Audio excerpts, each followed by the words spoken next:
မြန်မာဗီဒီယိုဇာတ်ကားတွေထဲမှာဘယ်ကားမင်းသားနဲ့မင်းသားတငယ်ချင်း level တန်းပေါင်းတာမြင်ဘူးလို့လဲမမြင်ဘူးလေဘယ်ကားမှရှိဘူးလေအေးအဲ့ဒါကိုပြောတာလေဘာလို့စဉ်းစားနေရလဲ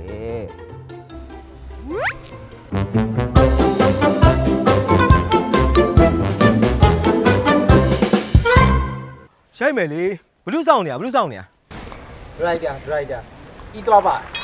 rider ဤပါဟာဒီပဲကွာ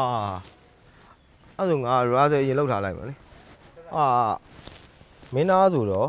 မင်း respect ပေးရမယ်အဲဇက်ထဲမှာဘယ်လိုပဲတငယ်ချင်းဖြစ်နေပါစေဟုတ်သူကမင်းသားဖြစ်တဲ့အတွက်ကြောင့်မင်းယူကျိုးနဲ့ respect ပေးရမယ်ဟုတ်ကြားရနော်ဟုတ်ကဲ့အခုလုပ်ပြကြည့်ပါ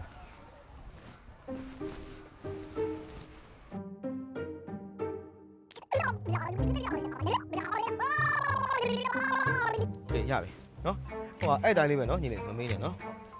လာအဲ့တိုင်းလေးနော်โอเค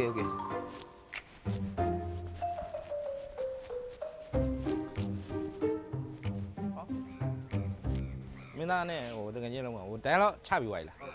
ချပြီးရပြီတန်းတော့ရပြီဟောအေးအဲ့ဆိုဟိုနော်ဒီစမ်းရိုက်ကြည့်လိုက်မယ်နော် razer အဲ့ cameraman ready အဲ့ lighting လေးရိုက်မယ်1 2 3 4 action ဟာကမဟုတ်ဘူးလေငိုလိုချင်တာအဲ့တယ်မဟုတ်ဘူးလေဟမ်မဟုတ်သေးဘူးလေကွာညီကတိမင်းနဲ့သူနဲ့က level တန်းနေနော်စိုးတူကောင်းပတ်နော်ဟိုပတ်စံမရှိလဲတူရှိလဲတူကွာဒီတိုင်းတငယ်ချင်းနေဘာမှ respect ပေးစရာမလိုဘူးအယိုသေးပေးစရာမလိုဘူးနော်ဓာတ်လို့ပဲဆက်ဆံမင်းကြီးကအခုကချုပ်တီးထားသလိုပဲကွာအောက်ကနေမနေနဲ့ level တန်းနားလဲလားအေးပြန်ရိုက်မယ်နော်ပြန်ရိုက်မယ်โอเคနော်ဘာပြောတာ level တန်းနော်အေးပြန်ရိုက်မယ်ထားရိုက်ကြည့် razer ပဲ okay အားလုံး ready 1 2 3 4 action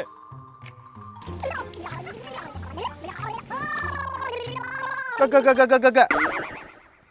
ဟေ့မင်းကခုနမှားထားရလေဒါမင်းသား respect ထားရမယ်ခုနကဘယ်လိုတင်ပြသွားလဲ ဟုတ်ဟာ respect ထားပါလို့ပြောပါဗျာ အေး respect ထားရမှာလေ မဟုတ်ဘူးလေဟာမဟုတ်သေးဘူးလေဆရာသမားငါလိုချင်တာအဲ့ပုံစံမဟုတ်ဘူးသူကဟိုမင်းသားကို sport တရားကိုအတယူတသေးနဲ့ပြောစရာမလိုပါဘူးကွာ အဲ့စီကျွန်တော်ပြောပြမယ်မြန်မာဗီဒီယိုဇာတ်ကားတွေထဲမှာဘယ်ကားမင်းသားနဲ့မင်းသားတငယ်ချင်း level တန်းပေါင်းတာမြင်ဘူးလို့လဲ မမြင်ဘူးလေ ဘယ်ကားမှရှိဘူးလေအေးအဲ့ဒါကိုပြောတာလေဘာလို့စဉ်းစားနေရလဲ ဟေ့ကွာဟုတ်တော့လေဟုတ်တော့ အဘယ်နိုင်ငံလဲ မြန်မာနိုင်ငံလေ ဘာကားရိုက်နေရလဲ ဗမာကားရိုက် အေးမြန်မာမှုပဲပြုစမ်းပါဟုတ်တယ်မလား